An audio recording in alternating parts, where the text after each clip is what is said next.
Os Moai, da Ilha de Páscoa. Estátuas de várias toneladas, algumas com mais de 20 metros de comprimento e pesando mais de 75 toneladas. Foram esculpidas na rocha vulcânica da ilha e depois transportadas pelo terreno acidentado. Na Ilha de Páscoa, ao observar os sítios arqueológicos, as estátuas, os muros megalíticos, você percebe que são muito mais antigos do que a história nos conta.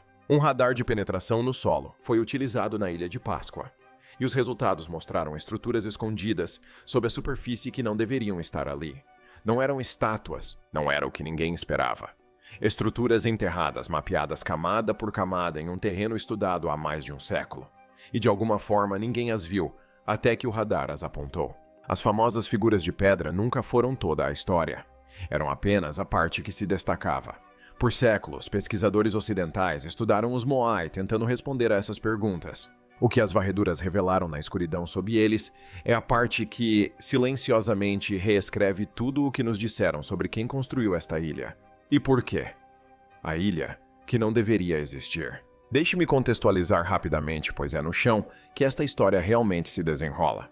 Rapa Nui, nome usado por seu próprio povo, fica em uma parte do Pacífico tão deserta que chega a ser quase incompreensível. A ilha, habitada mais próxima, Pitcairn, está a mais de 2.000 quilômetros de distância. O continente sul-americano fica a aproximadamente 3.700 quilômetros. É um dos lugares habitados mais isolados de todo o planeta. Um triângulo de rocha vulcânica com cerca de 164 quilômetros de diâmetro. É fácil imaginar que este seja o cenário de alguma catástrofe, onde tudo desmoronou. E neste ponto minúsculo, sozinho em mar aberto, pessoas construíram quase 1.000 figuras gigantes de pedra. Essa é a parte que deixa as pessoas perplexas. O inventário meticulosamente mantido ao longo de décadas pelo projeto de estátuas da Ilha de Páscoa contabilizou mais de 1.000 objetos esculturais monolíticos espalhados pela ilha, em museus e dentro da grande zona de pedreiras. Os Moai têm, em média, cerca de 4 metros de altura e pesam aproximadamente 12 toneladas. Foram esculpidos entre os anos 1250 e 1500, quase todos provenientes de uma única pedreira, chamada Hano Haraku, talhadas em cinzas vulcânicas macias e compactadas, chamadas de duras, usando apenas ferramentas de pedra em uma sociedade que não possuía nenhum metal. Centenas delas foram transportadas por quilômetros através de um terreno brutal e erguidas em mais de 200 plataformas de pedra maciças chamadas AU, de onde ficavam voltadas para o interior, observando os vivos. Algumas até usavam enormes topetes de pedra vermelha chamados puka, extraídas de um local completamente diferente, uma cratera chamada Punapau. Leia novamente. Mais de uma pedreira especializada, diferentes tipos de pedra de diferentes lugares combinados em uma visão arquitetônica. Toda a ilha é funcionalmente um sítio arqueológico, Antoniete, e hoje é um patrimônio mundial da Unesco, exatamente por esse motivo.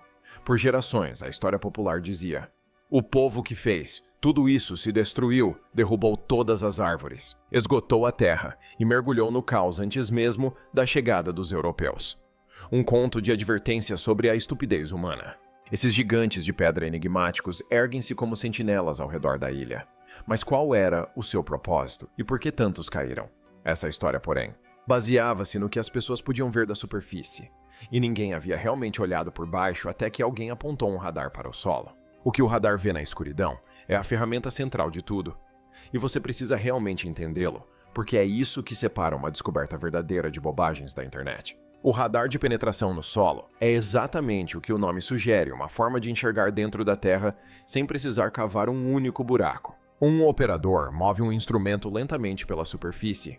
Conforme se desloca, ele emite um minúsculo pulso de energia eletromagnética diretamente para o solo. Quando esse pulso atinge algo, uma parede enterrada, uma laje, uma cavidade, uma camada de terra diferente, parte da energia retorna. Uma antena capta o eco. Um computador registra a intensidade do pulso e o tempo que levou para retornar. Esse tempo representa a profundidade.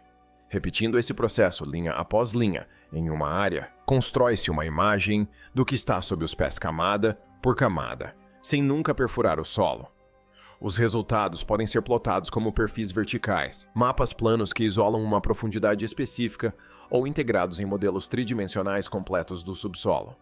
Realizando múltiplas passagens sobre a mesma área, a imagem se torna mais nítida, como ajustar o foco até que um borrão se transforme em uma forma definida.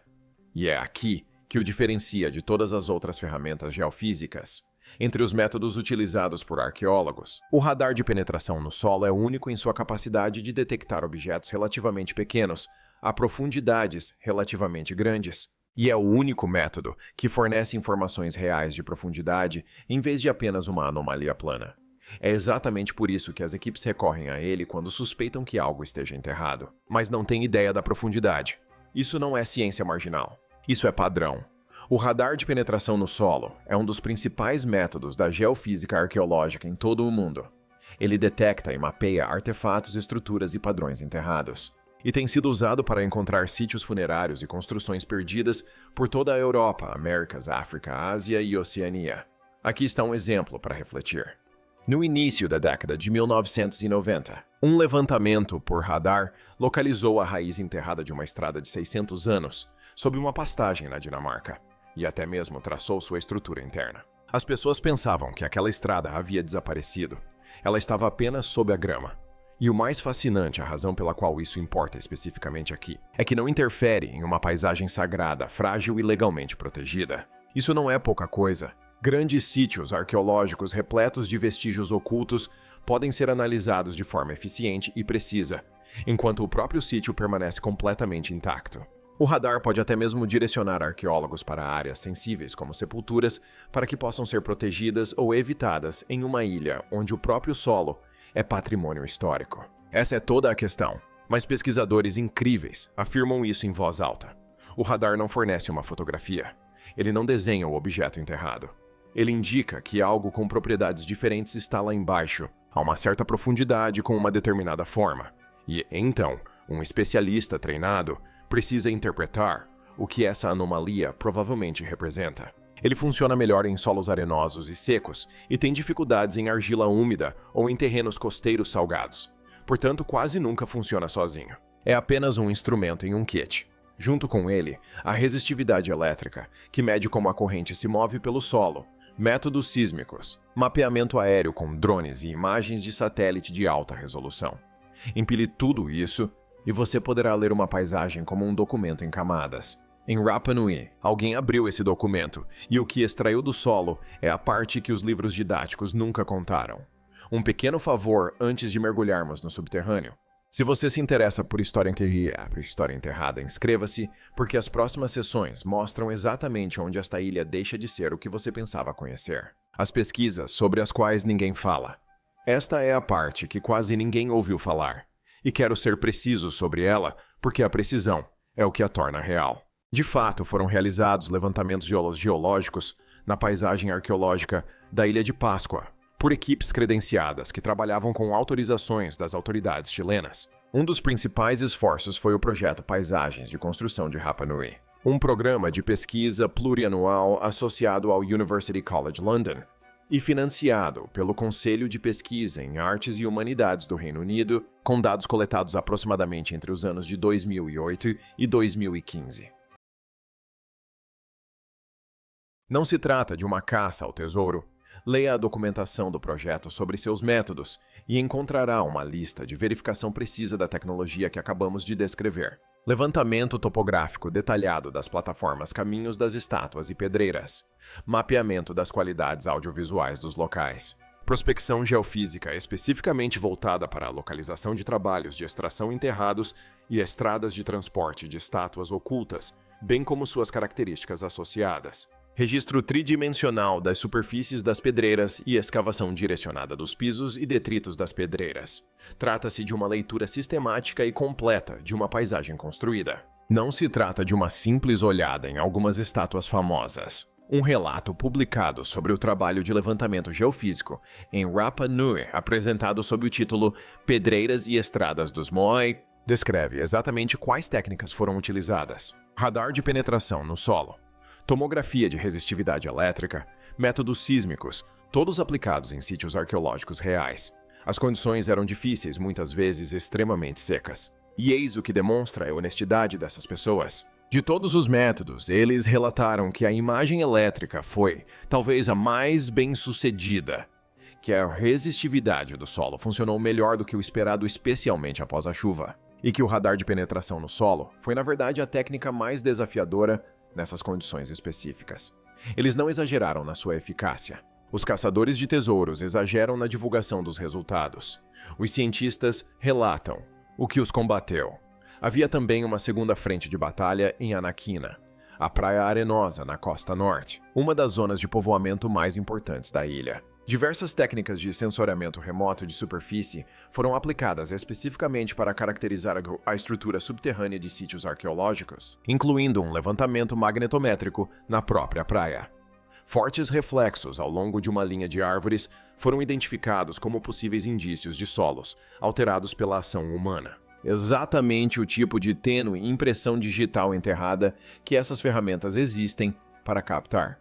Portanto, esqueça o mito por um instante. Equipes reais levaram instrumentos de radar resistividade sísmica e magnetometria reais para esta ilha, examinaram seu sítio arqueológico e registraram o que havia embaixo da terra. O que nos deixa com a única pergunta que importa: o que foi revelado? O que estava escondido embaixo da terra?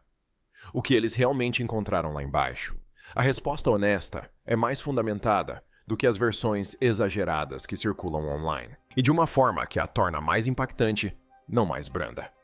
As pesquisas detectaram vestígios arqueológicos enterrados, mapearam anomalias no subsolo, marcas de antigas pedreiras ocultas e traços de rotas de transporte de estátuas que não existem mais na superfície. Identificaram padrões no solo consistentes com as antigas atividades de construção da ilha. O objetivo declarado dos projetos de construção era usar a prospecção geológica para localizar antigas pedreiras e estradas de estátuas escondidas. E esse trabalho levou a uma compreensão completamente diferente de como essa sociedade funcionava.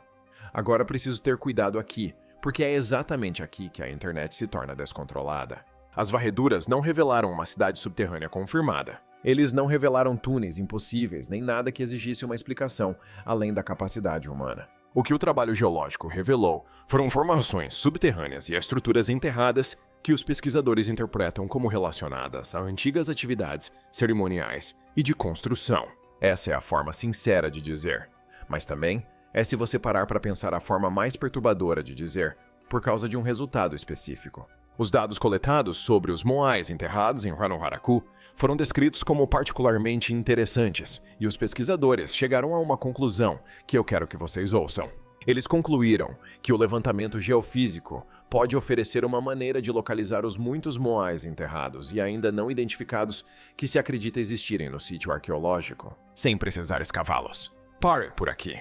Especialistas em imagens do subsolo analisaram o terreno e concluíram que é muito provável que ainda existam muitas estátuas enterradas ali sem terem sido detectadas. Isso não é uma narração de documentário. Essa é a avaliação presente na própria literatura da pesquisa. Portanto, a verdadeira questão não é mais se ainda há algo sobre Rapa Nui, mas sim quanto e por que essas pessoas enterraram tanto do que construíram. Os moai nunca foram apenas estátuas. Afastar-se do radar é fundamental, pois a grande mudança está na sua mente e não no solo.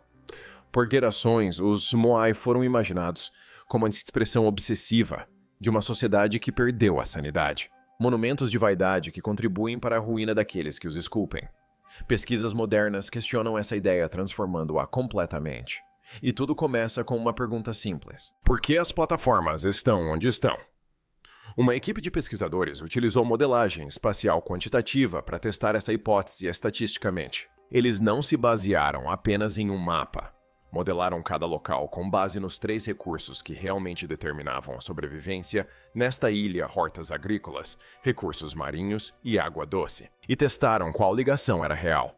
O resultado foi quase assustador pela sua consistência. Os monumentos estão alinhados com a escassa água doce da ilha. Numa ilha seca praticamente sem riachos, onde a água doce subterrânea aflora de forma difusa, muitas vezes mesmo junto à costa. Na beira da água, as plataformas agrupam-se exatamente onde essa água emerge.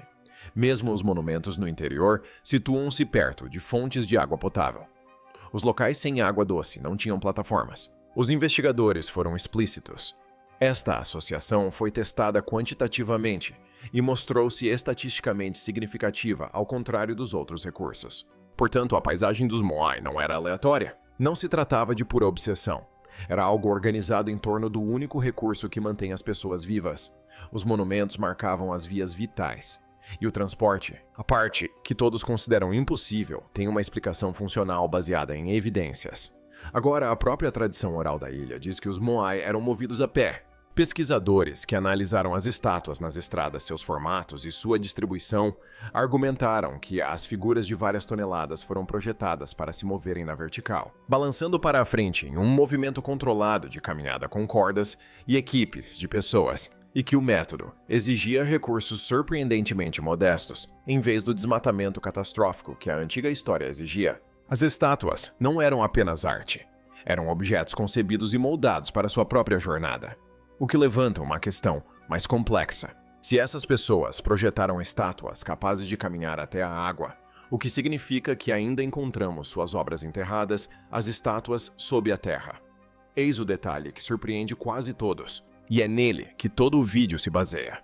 A imagem que o mundo tem da Ilha de Páscoa é a de uma fileira de cabeças de pedra gigantes em uma encosta gramada.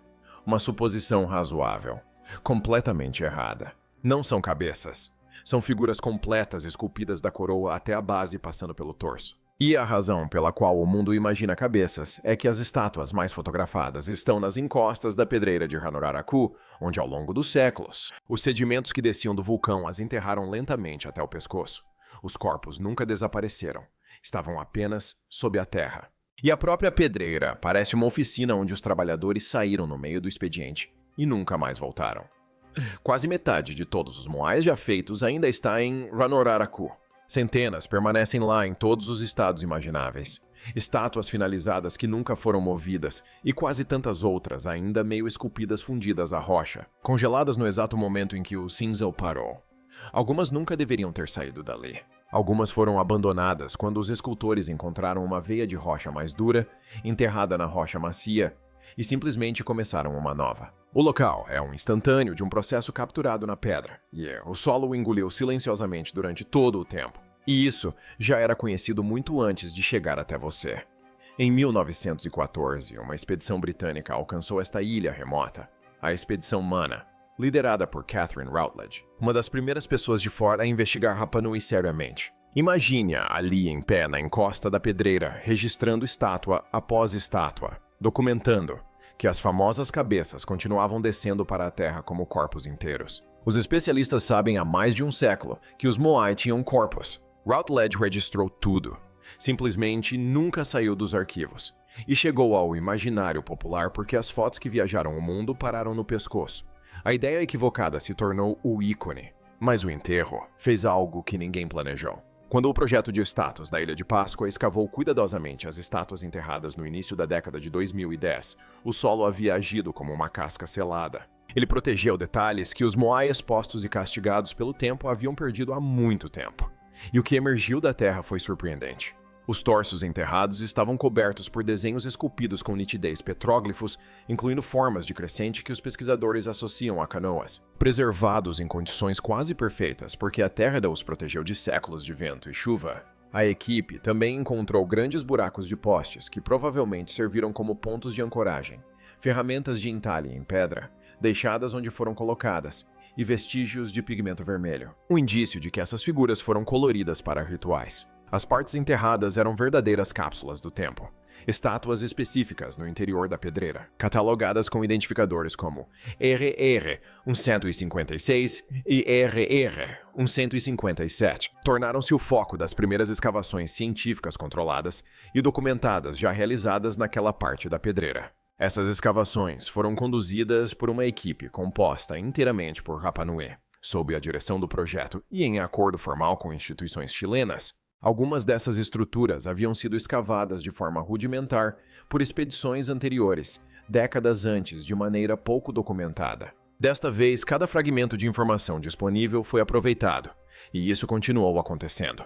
No início de 2023, o leito seco do lago dentro da cratera de Hanuraku revelou um Moai que ninguém jamais havia registrado. Imagine o momento. Voluntários trabalhando na cratera para restaurar o pântano, no leito rachado de um lago que secou. E lá está ela, uma estátua inteira deitada de costas, olhando para o céu que nenhuma pesquisa, nenhuma expedição, nenhum registro jamais havia capturado, nem mesmo desenterrada de uma escavação profunda, revelada, porque o próprio ambiente mudou e a mostrou. Então reflita sobre a lógica. Estátuas inteiras de várias toneladas permaneceram completamente escondidas sob a superfície desta pequena ilha incansavelmente estudada até a década atual. Algumas ainda estão vindo à tona. Os levantamentos geológicos indicam que provavelmente existem muitas mais. Assim, quando os pesquisadores apontam radares e resistividade para o solo e detectam estruturas e anomalias enterradas, a questão nunca foi se algo ainda poderia estar lá embaixo. E descobriu-se que a superfície escondia mais do que estátuas. A tecnologia acima do solo reescreveu as coisas com a mesma precisão que a tecnologia abaixo dele. Em 2024, uma equipe de pesquisa publicou um estudo na revista Science Advances que fez algo que os antigos debates nunca conseguiram. Em vez de adivinhar a antiga produção de alimentos da ilha a partir de amostras dispersas, eles analisaram a ilha inteira a partir da órbita. Eles usaram imagens de satélite infravermelho de ondas curtas, uma faixa de luz extremamente sensível a diferenças sutis de umidade e conteúdo mineral, combinadas com um modelo de aprendizado de máquina treinado para reconhecer os jardins de pedra característicos da ilha. Esses jardins eram uma adaptação brilhante. Os Rapa Nui quebravam rochas e as incorporavam ao solo para liberar nutrientes, reter umidade e proteger plantações como batata doce taro e inhame contra o vento implacável. Uma técnica engenhosa e documentada usada de diferentes formas por outras culturas ao redor do mundo. As estimativas antigas presumiam que esses jardins cobriam uma grande parte da ilha, o que implicava uma população enorme que depois entrou em colapso catastrófico. A análise por satélite e aprendizado de máquina revelou algo diferente. A extensão real dos jardins de pedra era muito menor do que se afirmava anteriormente. Estudos anteriores haviam confundido outras características, incluindo estradas com jardins. Com base nos dados corrigidos, a quantidade de alimentos que esse sistema poderia produzir, combinada com recursos marinhos e outros, aponta para uma população sustentável na casa dos milhares. Os pesquisadores estimaram que a ilha poderia sustentar cerca de 4.000 pessoas. Eles verificaram manualmente o modelo e foram francos quanto à sua precisão e limitações. A questão nunca foi um número mágico. A questão era esta: a ilha nunca sustentou a enorme população que a história do colapso exige. E não se pode cair de um pico que nunca existiu. A mesma filosofia do radar, sensoriamento remoto, análise digital do terreno e modelagem computacional. Sobrepostos em camadas, reconstruíram esta ilha com uma precisão antes impossível. Os projetos de construção detalharam o mapeamento topográfico e o registro tridimensional das superfícies das pedreiras, fazendo o mesmo com as zonas de construção. Pouco a pouco, Rapa Nui está sendo reconstruída como um modelo digital. E o modelo não se parece com uma sociedade em queda livre. Parece mais uma versão distorcida da história antiga. E a genética está prestes a confirmar isso em voz alta. O que muda tudo aqui é a recompensa. Não se trata de alienígenas. Não se trata de uma civilização secreta. É algo maior do que isso, porque é a própria história se invertendo. A antiga teoria dizia que os Rapa Nui eram um aviso de que haviam dominado seu ambiente destruído, suas florestas lutado, morrido de fome e se reduzido a um remanescente fragmentado antes mesmo da chegada dos europeus. Uma história simplista sobre a tolice humana. A visão baseada em evidências é quase o oposto. Um estudo genético publicado na revista Nature, em 2024, analisou o DNA antigo de 15 indivíduos que viveram na ilha desde o século XVII. Os pesquisadores não encontraram nenhum sinal do drástico gargalo genético que um colapso populacional real teria deixado no genoma. Em vez disso, os dados apontaram para uma pequena população que cresceu de forma constante, até a catástrofe que de fato aconteceu e ela veio de fora. Na década de 1860, invasores escravistas do Peru removeram à força cerca de 1/3 da população da ilha. A devastação de Rapa Nui foi real, mas as evidências apontam cada vez mais para o mundo exterior como responsável. Os habitantes da ilha não se autodestruíram antes da chegada desse mundo. Uma pesquisa independente, utilizando datação por radiocarbono e modelagem ambiental publicada na Nature Communications, chegou a uma conclusão semelhante. A população se mostrou resiliente e estável ao longo dos séculos, mesmo com o clima cada vez mais seco.